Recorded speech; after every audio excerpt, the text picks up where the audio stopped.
নমস্কার, আমি এসপি। আজ আমি আপনাদের সামনে নিয়ে এসেছি আজকালকার বাচ্চাদের পড়াশুনোর সবথেকে বড় 12টা সমস্যা ও তার সমাধান। হাই, আজকের আলোচ্য বিষয় পয়েন্ট নাম্বার 11। আপনার বাচ্চার বাজে সঙ্গদোষ হয়েছে, কিভাবে কাটাবেন?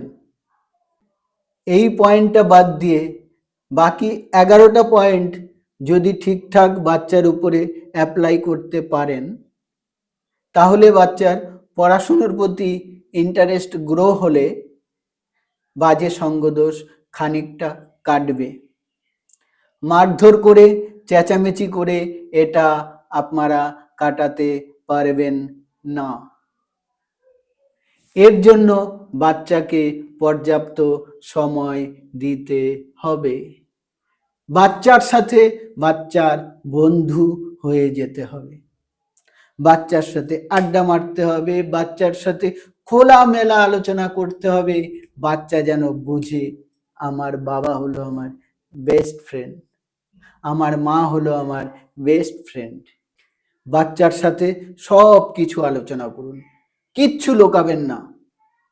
এর ফলে বাচ্চা আপনাদের সাথে বন্ধুত্ব করবে।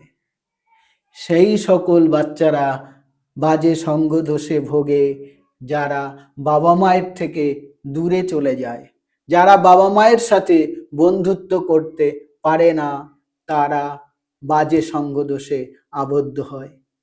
তো আজ এই পর্যন্ত। আপনারা সবাই ভালো থাকবেন, আপনাদের সন্তানেরা মন দিয়ে পড়াশুনো করুক। বাই।